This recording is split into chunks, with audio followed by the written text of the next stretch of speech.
올해 한국과 K9 자주포 계약을 맺으며 방산 시장에 큰 손이 된 이집트가 비밀리에 한국과 방산 계약을 추진 중이라는 소식이 전해졌습니다. 그러지 않아도 FA50은 물론이고 KF21 도입까지 나오는 등 한국 방산 업체와 활발하게 만남을 가진 이집트가 이번에는 아직 개발이 마무리되지 않은 현무호까지 사전 계약을 하겠다고 나선 것이죠. 외부의 적에 맞서 강력한 화력을 지닌 미사일이 포류한 이집트가 믿을 수 있는 우방이자 군사 파트너인 한국의 무기를 미리 확보하고자 빅딜을 제시한 것인데요.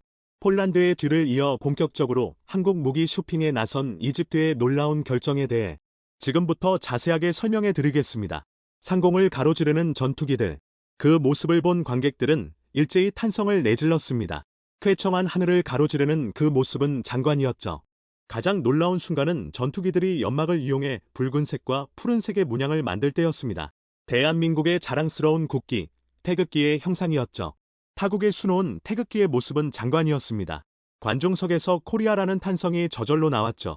이집트 피라미드를 배경으로 한 블랙 이글스의 공연은 성공이었습니다. 특히나 이집트 피라미드 상공에서 펼친 공연은 한국과 이집트 모두 의미 있는 일이었는데요. 피라미드는 국가 차원에서 보호하고 있는 문화재로 보통 이곳을 지키기 위해 비행허가가 나지 않습니다. 이집트에서도 웬만한 일이 있지 않고는 공역을 허락하지 않죠. 그런데 블랙 이글스의 공연에 이집트 정부가 선뜻 공역을 내주면서 이집트 하늘에서 태극기가 나부낄 수 있었던 것입니다. 이집트 측에서 블랙 이글스의 조종 실력과 항공기 우수성을 인정했고 무엇보다 한국의 방산 협력을 간절히 원했기 때문에 허가가 날 수 있었죠. 이날 공연을 성사하기 위해 많은 한국인들이 노력했지만 그 중에서도 많은 노력을 기울인 이봉근 털 수추격 신센터장 상무는 한국 방산 홍보를 위해 불철주야 노력을 했습니다.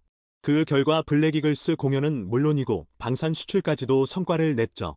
덕분에 한국은 폴란드에 이어 이집트에서도 성과를 볼 수 있게 되었습니다.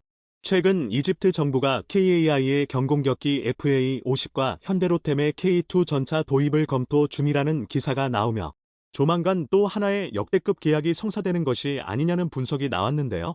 방산업계에 따르면 이번 이집트 수출은 역사적인 계약이 될 것이며 이집트만으로 끝나는 것이 아닌 아프리카 전체 수출이 가능해지는 기념비적인 계약이 될 것이라는 예측이 지배적입니다. 전 세계 12위의 군사력을 지닌 이집트는 고등훈련기 도입을 위해 사업계획서를 받는 등 훈련기 도입에 열을 올리고 있습니다. 2023년까지 기종 선정을 완료할 계획인데요. 한국의 FA50과 KF21이 이집트 정부의 눈에 들어온 것입니다. 노후 항공기 교체 사업도 동시에 진행 중이다. 한국과 이집트가 어떤 무기를 수입할 것인지가 초미의 관심사인 상황. 이집트 입장에서는 한국 무기 수입이 매력적입니다.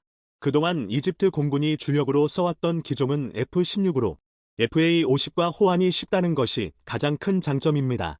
FA-50의 기본 모델인 T-52 미국 로키드 마틴과 F-16을 기반으로 공동 설계했기 때문에 가능한 일인데요.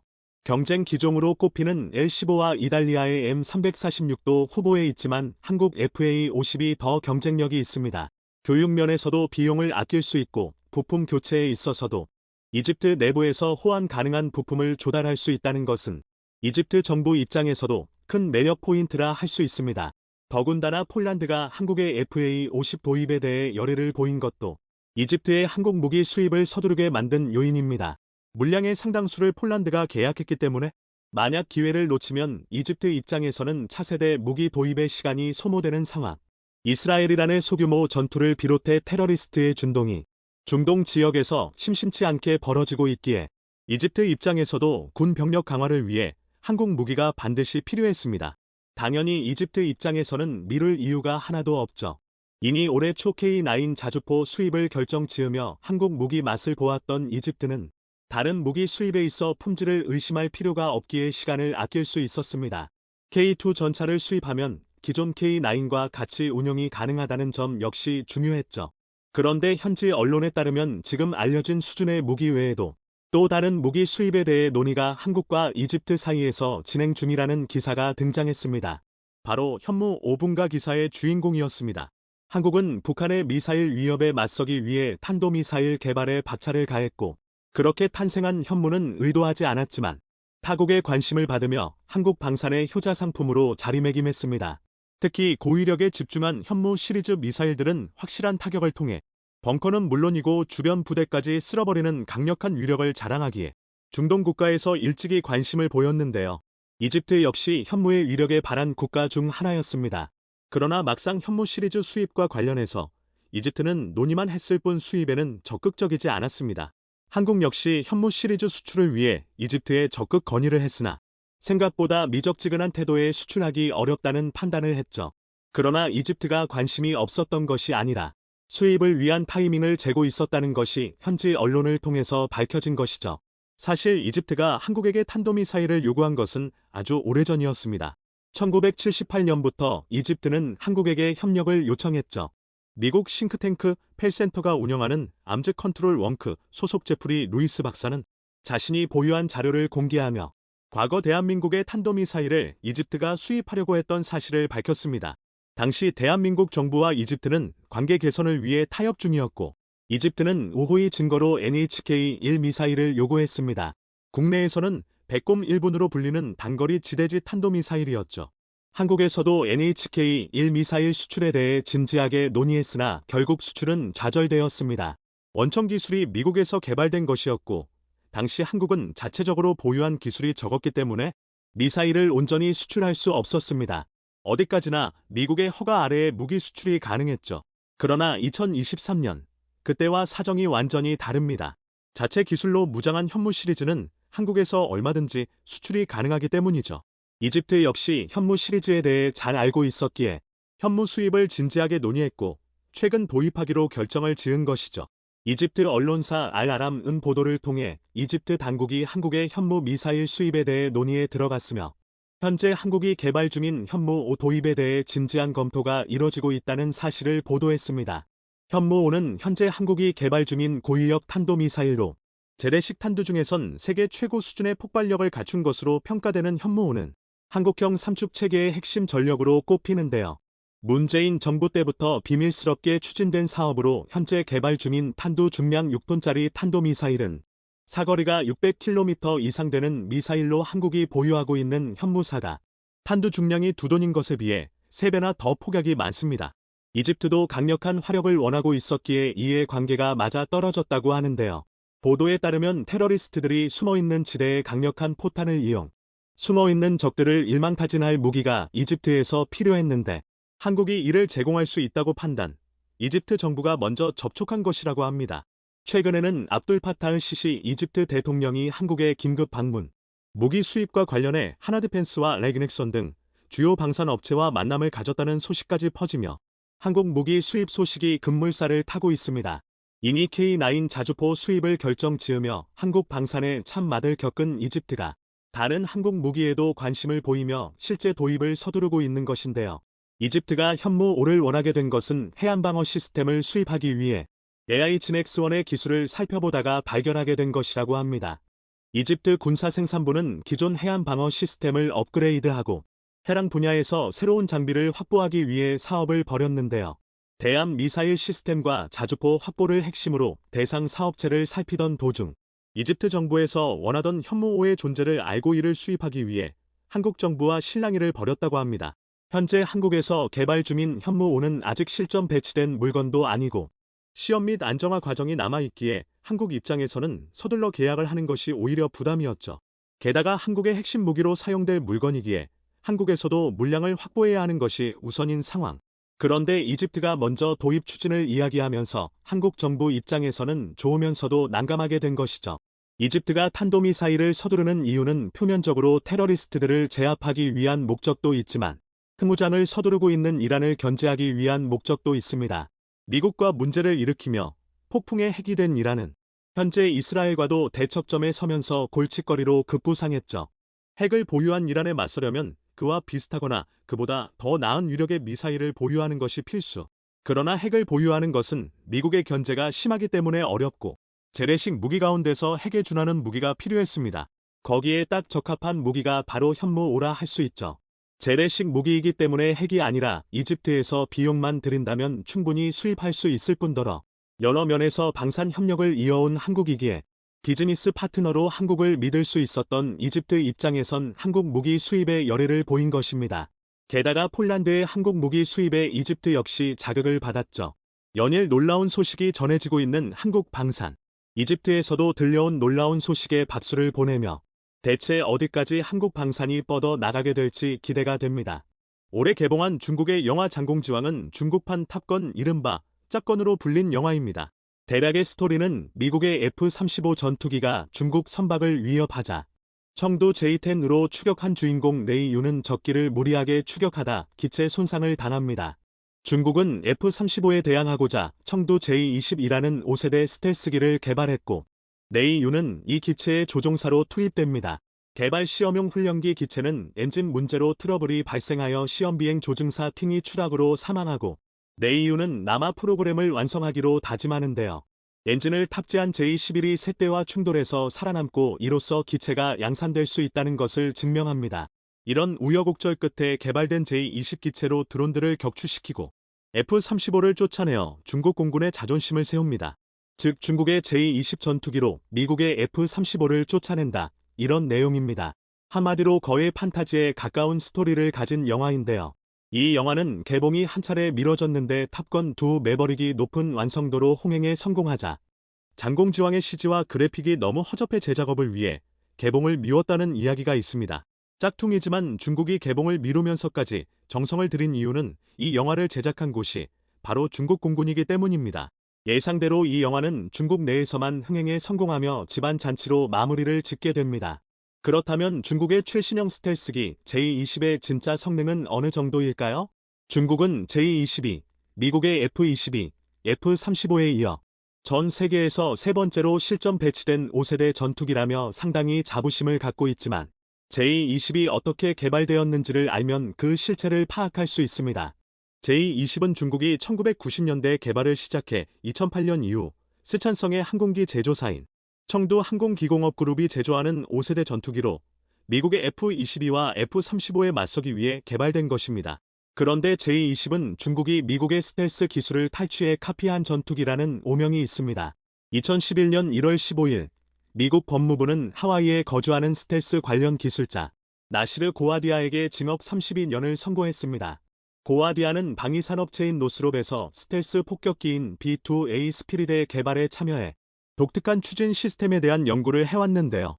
미국 검찰은 고아디아가 6차례에 걸쳐 중국 본토를 방문해 중국 측의 테스트를 도와주거나 결과를 분석해주는 등의 방법으로 중국이 개발 중인 스텔스 순항 미사일의 배기 시스템에 도움을 줬다고 발표했습니다. 또한 미국 법무부는 고아디아가 체포 당시까지 중국 정부로부터 최소한 11만 달러, 1억 2천만 원을 받았다고 밝히면서 이외에도 기밀로 분류되던 B-2A 폭격기 관련 정보를 넘겨주거나 돈 셌다, 달로 등의 혐의에 대해서도 유죄가 인정되었다고 밝혔습니다. 전문가들은 중국의 J-20도 이와 같은 경로를 통해서 미국의 스텔스 기술이 중국으로 유출되어 중국이 개발할 수 있었을 것이라고 추정합니다. 일각에서는 J-20에 들어간 스텔스 기술은 옛날 격추된 적이 있었던 F-117의 잔해를 조사하여 제작되었다고 주장하기도 합니다.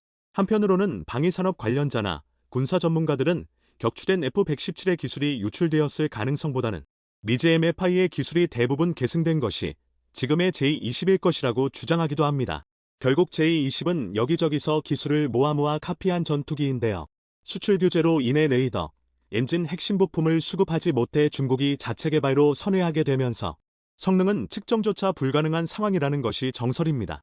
어쨌든 미국이 아시아 지역에 한국, 일본, 싱가포르를 중심으로 F-35 전투기 배치가 확대되자 중국은 작년 가을부터 J-20 생산에 박차를 가하기 시작했습니다. 하지만 미국은 의외로 느긋했습니다. 얼마 전 케네스 월스바흐 미 태평양 공군사령관은 심지어 이렇게 말했습니다. J-20은 이 시점에서 지배적인 다머네이터네이팅 항공기가 되지 못한다. 한국을 비롯한 우방국들과의 고강도 훈련에 대응하지 못할 것으로 보이며 주변국들이 그것 때문에 밤잠을 설칠 정도의 성능은 아니다. 미국이 이렇게 평가절하를 해도 중국의 J-20 띄우기는 여전히 시도되고 있습니다.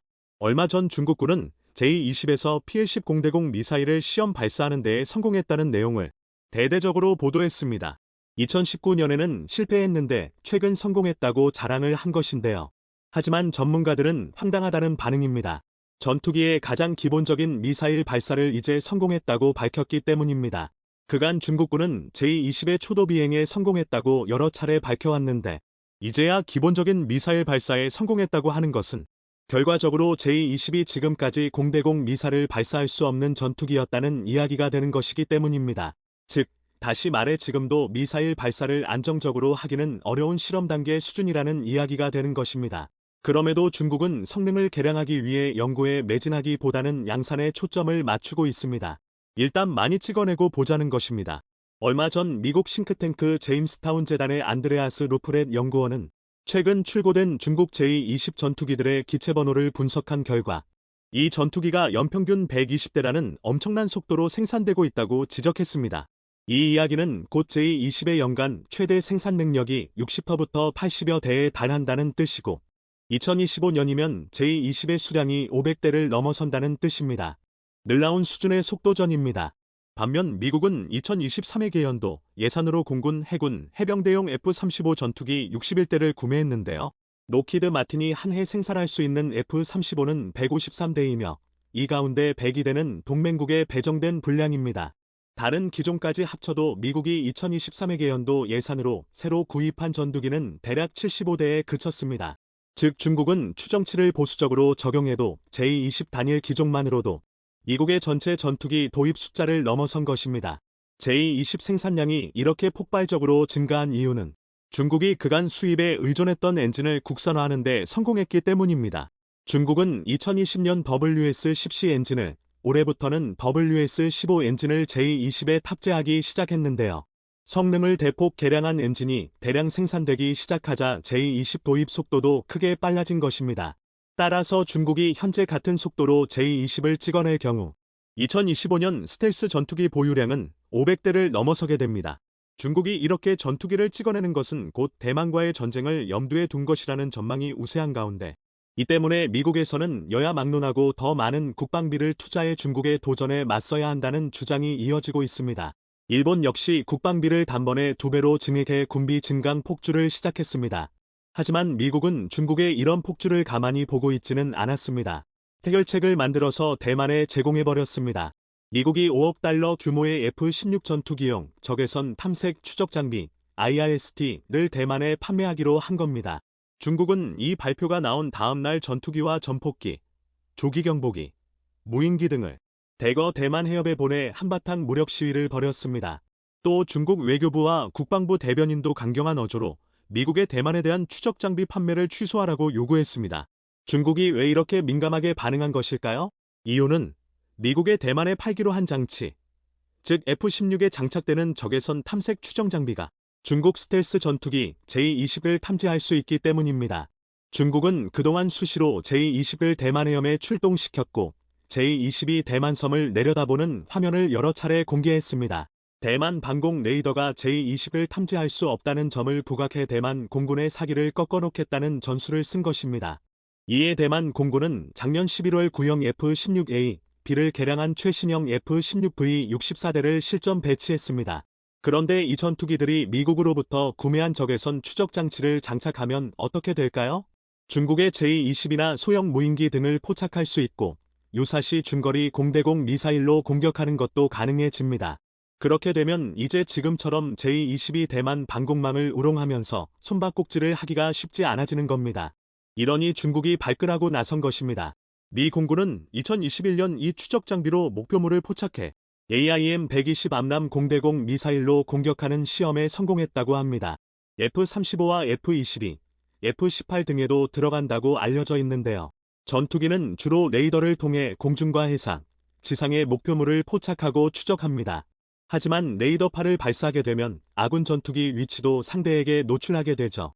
하지만 이 적외선 탐지 추적 장치 IRST는 레이더와 달리 외부에서 나오는 적외선 신호를 수동적으로 수집합니다. 스스로 신호를 내보내지 않는 만큼 위치 추적 사실을 숨길 수 있죠. 또 레이더와 달리 전자전 교란에도 영향을 받지 않는다고 합니다. 스텔스기는 레이더에 노출되는 기체 면적을 최소화해 위치를 숨기지만 엔진 배기구 등에서 나오는 얼까지 완전히 제거할 수는 없습니다. 이 엔진 배기열 등을 통해 상대편 전투기를 포착하는 장비가 바로 IRST인 것입니다. 미국이 대만에 제공할 것으로 예상되는 IRST-21은 탐지거리가 70터부터 80km로 원거리에서 제-20을 포착해 공대공 미사일로 공격할 수 있다고 합니다. 미국은 사실 중국을 의식해 그동안 대만에 대한 최신 전투기와 장비 판매를 꺼려왔습니다. 워낙 군사력 차이가 큰 만큼 정면 대결을 하는 것보다 중국군의 대만 상륙저지에 유용한 대한미사일 등 비대칭 무기를 대량 비축할 것을 권고해왔습니다. 그랬던 미국이 아야스트를 공급하는 쪽으로 입장을 바꾼 것? 유사시 대만 공군 전력을 최대한 활용하겠다는 의도로 보입니다. 이번 무기 판매는 2021년 조 바이든 대통령 취임 이후 11번째입니다. 과거 1터부터 2년에 한 번씩 팔았는데 이제는 1년에 3터부터 4회꼴로 무기를 제공하고 있습니다. 중국의 대만 침공이 가까워진 것으로 보고 대응 강도를 한껏 끌어올리고 있는 것인데요.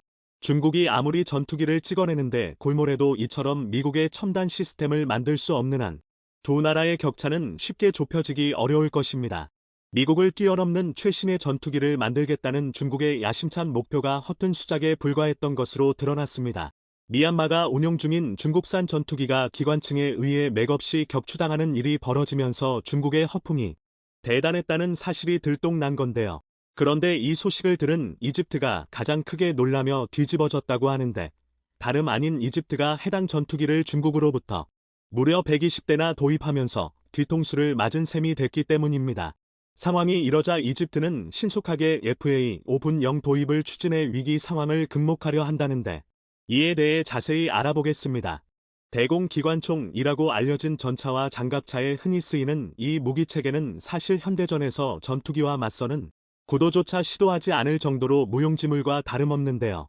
하지만 최근 미얀마에서 아주 믿기지 않는 일이 벌어져 전 세계 방산업계 전문가들을 혼란에 빠뜨렸습니다. 실제로 얼마 전 미얀마에서 기관응이 제트 공격기를 격추하는 일이 벌어진 겁니다. 미얀마 현지 매체에 따르면 지난 11일 태국 국경 지역에 위치한 미얀마 동부 지역에서 반군 장악마을을 공습하던 미얀마 공군의 전투기가 대공기관총에 의해 격추당하는 일이 발생했습니다. 당시 전투기에 탑승해 있던 조종사 2명은 기체에서 탈출하는 데 성공했지만 현재 행방이 묘연한 상태로 알려졌습니다. 그런데 더욱더 놀라운 건 이번에 격추된 전투기가 중국산 K-8W였다는 점으로 해당 기종은 지난 1998년 중국으로부터 들여와 미얀마 공군에서 운용하고 있었습니다. 그리고 현재 미얀마 공군은 K-8W를 최대 1톤의 각종 무장을 장착할 수 있는 공격기로 그런데 미얀마 국방부는 이번 격추 사건에 대해 기체 고장으로 추락했다며 사실을 부인하기에 바빴는데요. 반면에 K-8W를 격추시킨 미얀마 반군은 기체 잔해 사진을 낱낱이 공개하면서 해당 전투기가 12.7mm 기관층의 대공 사격에 무력하게 격추됐다고 폭로했습니다. 이렇듯 미얀마 국방부가 뻔히 보이는 거짓말을 하고 있는 건 발사 속도가 느리고 단발 살상률이 낮은 기관총이 전투기를 격추한 일이 없었고 사실상 불가능하기 때문입니다.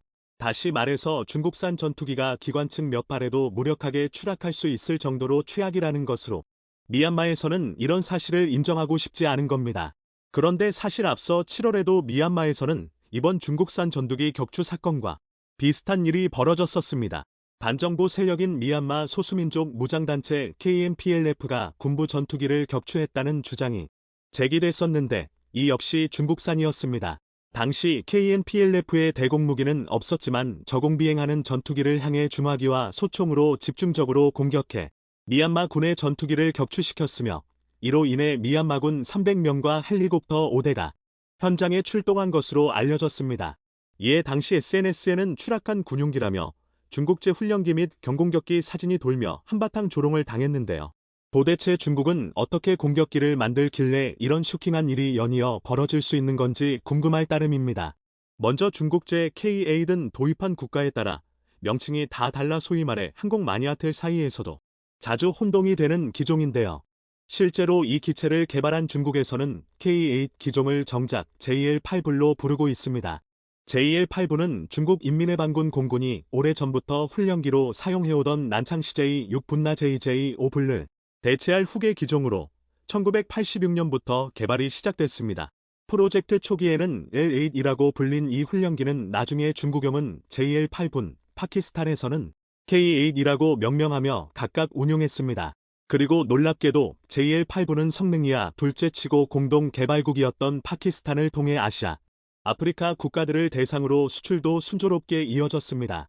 이와 마찬가지로 미얀마도 과거 K-8을 도입해 뒤통수를 맞은 건데 설상가상으로 미얀마는 중국제 제프-17분 전투기 역시 사기당하면서 코너에 콜렸습니다. 상황이 이러자 아무래도 미얀마 정부가 중국에게 뒷돈을 먹고 전투기를 도입한 것 아니냐는 의혹까지 제기될 정도인데요. 미얀마 현지 매체 이라와디에 따르면 미얀마 군이 중국으로부터 공급받은 JF-17분 전투기 대다수가 구조적 결함 등 기술적인 문제로 무용지물 상태인 것으로 알려졌습니다.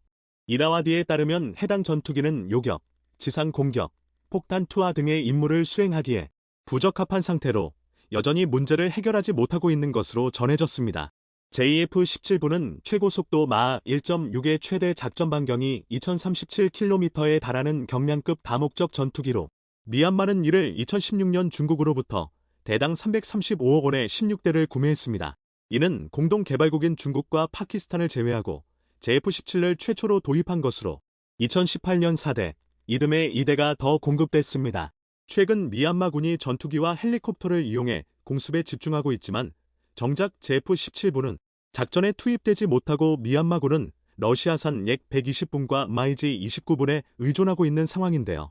이에 방산 전문가들은 JF-17분의 레이더와 미사일 발사 체계에 문제가 있으며 기체도 외부 충격에 취약한 상태라고 진단했습니다. 앞서 9월 파키스탄 인력이 비밀리에 미얀마를 방문해 JF-17분의 기술적인 문제를 일부 해결했으나 JF-17의 무기 체계가 너무 복잡해 현재까지 실전에 투입되지 못하는 어처구니없는 상황이 연출되고 있습니다. 더 큰 문제는 수십 대의 전투기들이 모두 불량인데도 개발국인 중국이 정작 애지에 낫돌라라 하며 모른 척하고 있다는 사실인데요. 실제로 미얀마에서 파키스탄 기술진을 긴급히 불러들인 JF-17분의 경우 탑재돼야 할 중장거리 미사일과 공대공 레이더도 계약보다 부족한 것으로 드러나는 등 중국의 만행에 혀를 차게 했습니다. 미얀마는 해당 전투기를 2016년 중국에게 구매했는데 기술 결함에도 중국이 아무런 조치를 취하지 않자 울며 겨자 먹기로 JF-17분을 공동 개발한 파키스탄에 도움을 청한 겁니다. 당시 이와라드는 파키스탄 인력이 일부 기술 문제를 해결했으나 여전히 오리무중이라며 미얀마 정부가 대당 320억 원을 들여 JF-17을 6대나 들여왔지만 사용하지 못하고 있다고 보도했습니다. 그런데 사실 이런 문제는 미얀마뿐 아니라 중국산 무기를 구매한 개발도상국들 모두가 처한 상황이라는 점입니다. 중국산 무기를 구매했지만 심각한 기술적 결함과 오작동 사고로 인해 무기로는 제대로 된 작전 수행을 할 수 없는 경우가 속출하고 있다고 합니다. 실제로 중국은 무기를 수출한 뒤 애지에 신경을 쓰지 않는 것으로 유명한데 이로 인해 결함 있는 중국산 무기를 구입한 개발도상국들은 국가 안보 강화라는 목적을 이루기는커녕 군사 예산을 낭비했다는 비판을 받고 있습니다. 예컨대 나이지리아에선 2018년 중국산 전투기 F-7분 2대가 독립기념일 기념 비행 퍼레이드 리허설을 벌이던 중 추락하는 일이 벌어지기도 했습니다. 파키스탄도 작년에 중국산 F-22P 호위함에서 엔진 성능 저하를 비롯한 기술적 결함을 발견하고 중국 정부에 유감을 표명한 적이 있었습니다. 심지어 파키스탄은 중국산 FM-90분 대공 미사일에서도 적외선 센서 시스템 오류로 목표물 추적이 되지 않는다는 사실이 드러나자 해당 시스템을 모두 폐기했습니다. 방글라데시도 2020년 중국산 훈련기 K-8W에서 문제가 나타나자 중국 항공기 수출입공사에 항의했지만 만족스런 답변을 얻지 못했습니다. 값이 싸서 덜컥 중국산 무기를 도입했더니 결국엔 돈을 주고 쓰레기를 산 셈이 된 겁니다. 그런데 이런 상황에 중국제 K-8을 현재 가장 많이 도입한 나라가 이집트인데요. K-8 격추 소식을 들은 이집트는 최근 엄청난 충격에 빠지며 한국의 FA-50분 도입을 위해 신속히 일을 진행하고 있다는 소식이 전해졌습니다. 방산업계에 따르면 이집트는 1999년부터 K-8을 조립 및 면허 생산하는 방식으로 무려 120대나 도입했었습니다. 그리고 현재 기체 노후화로 인해 신형 훈련기로 대체하는 상황에 처했는데 이번 격추 사건으로 인해 속도를 더욱더 내게 된 겁니다. 그동안 중국제 전투기에 호되게 당한 이집트는 다시는 중국 전투기는 쳐다도 보지 않겠다는 의지가 보일 만큼 KA에게 적극적으로 손을 내밀고 있는데요. 실제로 KAI는 이집트와 FA-50분 수출 협상을 벌이고 있는 중으로 이와 관련한 이집트 수출 규모는 최대 100대에 이를 것으로 추산됩니다. 실제로 디펜스 아랍에 따르면 작년 12월 이집트 아랍산업화기구는 KI와 FA-50분 기술 이전 및 공동 생산을 위한 예비 계약을 체결했습니다. 이를 위해 앞서 1월 아랍산업화기구 수장이 우리 방산업계 대표단을 만나 초기 협약을 위한 실행 단계를 논의하면서 도입을 위한 본격적인 준비를 마쳤습니다. FA-50분의 경우 이집트 공군의 주력 전투기인 F-16분과 높은 호환성을 보이는 건 물론 경쟁 후보인 중국의 에이바이시 L-15 및 레오나르도 M346과 비교해봐도 교육과 훈련에 최적화돼 있어 FA-50분에게 아주 유리한 상황입니다. 조만간 이집트에서 우선 협상 대상자 선정이 예정된 만큼 우리는 시간이 흐르기만 기다리면 될 것 같은데요. 이렇듯 FA-50분의 이집트 수출 소식에 중국은 슈퍼스타가 탄생했다는 뜻밖의 반응을 보였는데요. 지난달 중국 민누즈는 FA-50분의 이집트 수출을 기정사실화하며 이집트의 F-50분 도입을 칭찬하는 듯한 기사를 내보냈기 때문입니다. 실제로 민누즈는 중동과 아프리카 지역에서 FA-50분은 슈퍼스타로 자리매김하고 있다며 이집트 수출로 인해 중동 지역에서 한국산 무기의 영향력이 엄청나게 확대될 것이라고 밝혔습니다. 매체는 한국과 이집트의 FA-50분 계약과 관련해 세부 사항이 공개되지 않았지만 이집트에서 적어도 100대를 도입할 것이라며 이번 계약으로 인해 한국은 새로운 돌파구를 마련하는 계기가 됐다고 한국 방산이라면 어떻게든 꼬투리를 잡으려던 중국의 모습과는 전혀 딴판이라 참으로 어색한데요. 이제 중국마저도 대한민국의 방위 산업이 높은 수준에 도달했다는 사실을 인정하지 않을래야 인정할 수밖에 없는 상황이 된 것 같습니다. 무섭도록 성장하는 중국 무기, 성능과 물량 모두 크게 발전하면서 많은 주변 국가들을 두렵게 했는데요. 최근 우크라이나 전쟁을 비롯한 여러 곳에서 벌어지는 추태로 인해 그 얄팍한 실체가 낱낱이 밝혀졌다고 합니다. 이로 인해 대규모 계약에도 실패하는 것은 물론 중국을 버리고 한국과의 계약을 고려하는 상황까지 벌어졌다고 하는데요. 자세한 내막을 지금부터 설명해 드리겠습니다. K9 자주포는 중국 신형 자주포에 비해 열세다. 공공연하게 한국 자주포를 조롱하는 일이 중국에서 일어났죠. 중국 관영 매체 신화 군사망에서 올라온 기사는 한국을 까내리기에 급급했습니다. K9의 실제 성능은 표면상 드러난 스펙에 비해 형편없고 믿을 만한 사거리를 보여주지 못했다고 논평했는데요. 그러면서 예를 든 사건이 바로 연평도 포격전이었습니다. 당시 북한의 연평도 포격 때 K9이 제대로 반격하지 못했다고 주장하며 K9이 실제 포격전에서 긴 사거리를 발휘하지 못했고 결과적으로 유명세에 비해 과장되었다는 주장이었습니다. 그러면서 중국 자주포인 필제트-05의 성능을 언급했습니다. K9에 비해 사거리는 물론 타격 능력에 있어서도 월등히 앞서고 있다는 것이죠.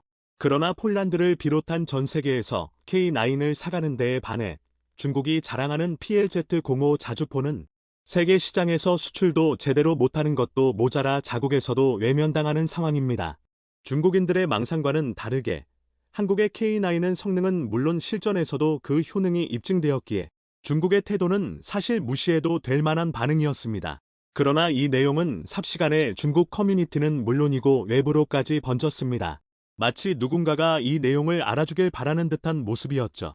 여기서 말하는 누군가는 바로 사우디였습니다. 현재 중국과 사우디는 매우 가까운 사이를 유지하며 군사적인 협력은 물론 경제 협력까지도 이어가고 있는데요. 최근 미국과의 사이가 들어진 사우디는 본래 미국 무기를 사들이는 큰 손이었습니다. 미국 역시 사우디를 우방으로 여기며 무기 거래를 이어왔는데요. 그러나 최근 일련의 사건들로 인해 양국 간 사이가 들어지면서 사우디는 중국의 손을 내밀었고 둘은 급속도로 가까워졌습니다. 최근 중국과 사우디는 해군 특수전 연합훈련 푸른검 2023 개막식을 성대하게 개최하면서 양국 간의 우애가 변하지 않을 것을 선언했는데요. 이스라엘-하마스 전쟁이 한창인 가운데 미국이 중국과 사우디의 연합훈련을 지켜볼 수만은 없는 상황. 당연히 사우디는 이를 의식하고 중국과 더욱 가까이 붙었죠. 실제로 사우디의 대표적인 국영기업인 사우디 군수산업 SAMI, 중국 최대 국영 방산기업인 중국병기공업그룹 NORINCO와 무기 구매를 두고 1년째 협상하고 있었다는 사실이 최근 언론 보도를 통해 공개됐습니다. 어떤 무기를 수입할 것인지에 대해 여러 분석이 있으나 많은 이야기가 나왔던 것이 바로 중국산 자주포였습니다. 특히 중국에서 새로 모습을 비춘 필제트-05B가 사우디에 넘어갈 것이라는 예측이 지배적인데요. 2020년 말 그 모습을 드러낸 PLZ-05B는 단편적인 모습만 공개되었을 뿐 실체가 제대로 드러나지 않았습니다. 그런데 올해 10월 그 모습이 도로에서 나타났습니다. 포착된 이미지를 통해 확인할 수 있는 것은 일단 궤도 플랫폼의 변화인데요. 기존 궤도 플랫폼과 유사하지만 더 작은 직경에 로드 휠이 5개가 더 달려있고 차대 역시 수정된 모습을 보였습니다. PLZ-05A 기종에 비해 더 강력한 엔진이 탑재되었기에 차대가 변경되었을 가능성이 높다는 분석도 나왔죠. 포탑 역시 개조되어 있어 전투실 내부 장비도 변화가 있을 것으로 보입니다. 세시 부분에 있어서도 큰 차이를 보입니다. 기존과 달리 낮은 경사면을 보호하는 셰시가 있으며 엔진의 전면 배치로 인해 필연적으로 발생하는 구조적 강도 감소 및 방호력 감소라는 단점을 해결하는 디자인인 것으로 밝혀졌죠. 다만 PLZ-05A에 비해서 획기적으로 바뀐 것이 아니라 일부 부분적인 형상에서만 변화가 보였기에 기존 성능에 비해 그렇게 많은 개선이 되지는 않을 것이라는 분석이 지배적입니다. 예전에 사우디는 중국으로부터 PLZ-45 자주포를 소량 수입해 운용한 적이 있으며 예멘을 상대로 실제 포격을 한 적도 있습니다. 다만 이때 사용해본 결과 중국이 자랑하는 것처럼 자주포 성능이 뛰어나지 않았기에 사우디 입장에서는 이번 PLZ-05B 도입에 고민을 하고 있었죠. 이 시기와 맞물려 K9 자주포에 대한 루머가 중국에서 퍼지며 이와 반대로 중국 자주포 성능이 생각 이상으로 좋다는 소문이 퍼진 것입니다. 당연히 누가 보더라도 중국의 공작일 수밖에 없는데요. 이러한 공작을 펼칠 만큼 중국은 사우디 계약에 사활을 걸고 있습니다. 사실 국제 무대에 자국 자주포를 성공적으로 수출한 경험이 없기에 이번 중동 진출을 교두보로 해외 수출을 생각하는 중국은 어떻게 해서든 사우디를 잡아야 했죠. 하지만 미국 무기를 줄곧 사용했던 사우디는 중국 무기에 다소 아쉬운 성능에 만족할 수가 없었습니다. 미국과의 사이가 들어져 중국 무기를 고민하고는 있지만 성능 면에서 떨어지는 것을 잘 아는 상황. 그런데 최근 들어서는 한국 무기를 사서 몇 번 써봤더니 성능이 꽤나 괜찮아서 마음이 동하고 있기까지 합니다. 사우디는 잘 알려지지 않았을 뿐 한국 무기를 수차례 사갔던 전적이 있습니다. 그중 가장 굵직한 거래는 1조 원 어치 천물을 구매한 것이었는데 사간 지는 꽤 되었지만 최근에야 그 사실이 확인된 바 있죠. 그리고 얼마 전에는 이들 실전에 사용한 정황까지 드러났는데요. 최근 사우디가 예멘의 후티 반군을 포격했는데 포격 거리가 40km 이상이었던 것입니다. 이 거리를 타격할 수 있는 사우디의 포병 무기는 미국의 MLRS와 천무뿐이었는데 마침 인근 부대에 천무 포대가 배치되어 있는 것이 확인되어 있었죠. 천무는 후티 반군이 보유한 어떤 무기보다 사거리가 길고 그 덕에 포격 후에 안전하게 반격을 피해서 철수할 수가 있습니다. 실제로 후티 반군은 이번 포격 후에 대응 사격조차 하지 못했고 사우디군은 유유히 빠져나갔다고 하죠. 이렇게 뛰어난 성능을 지닌 한국 무기를 사우디가 맛보고 있는 가운데 이들이 돈이 없는 것도 아니고 중국 무기를 더 이상 쓸 이유가 있느냐는 회의론이 고개를 들었습니다. 이런 가운데 최근 러시아 쪽에서 놀라운 소식이 들려왔죠. 이 소식이 등장하면서 사우디는 빠른 결정을 내릴 수 있었다고 합니다. 우크라이나 자포리자 지역에 위치한 나보티노 마을. 러시아가 점령하고 있는 이 마을에서 러시아 계약 병사인 나프카트 압둘리는 끔찍한 경험을 하게 됩니다. 곡사포 운용병이었던 그는 우크라이나 군대를 상대로 전투를 벌이던 중 중국산 포탄이 총신 내부에서 폭파되는 사고를 겪게 됩니다. 이로 인해 큰 부상을 입게 되면서 중국산 포탄이 러시아 병력에 큰 위협이 되고 있다는 사실을 폭로했는데요. 이미 러시아 군에 중국산 포탄이 보급되고 있다는 것은 공공연한 비밀에 가까운 이야기였지만 이번 사건으로 중국산 포탄의 신뢰도 문제가 불거지면서 중국의 판로에 큰 흠집이 생겼습니다.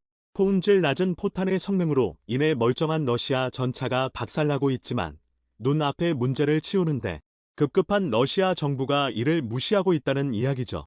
러시아 쪽에 보급된 포탄이 비교적 신형 포탄인 것이 밝혀지면서 문제는 더더욱 커졌습니다. 재고로 쌓아둔 포탄에서 발생한 문제였다면 노후화 문제를 들며 퀄리티 이슈를 피해갈 수 있었겠지만 신형 포탄에서 발생한 문제였기에 전반적인 품질 이슈에서 중국은 자유로울 수 없었죠. 이 소식은 사우디 귀에도 들어갔습니다.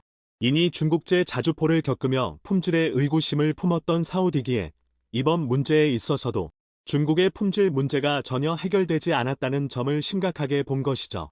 현재 노리코와의 협상이 지지부진한 것도 사우디 입장에서 중국 무기를 섣부르게 수입했다가 발생하는 문제를 겪고 싶지 않았기 때문이라는 분석도 등장했습니다. 결과적으로 사우디는 중국 무기에 손을 떼는 모양새고 중국은 어떻게든 사우디를 설득해 무기 수출을 성공시키고자 붙잡는 형국이 되었습니다. 반면 이러한 중국제 무기의 성능에 냉소를 보내며 조용히 미소 짓는 국가가 있는데요. 중국과 오랜 악연인 인도가 바로 그 주인공입니다.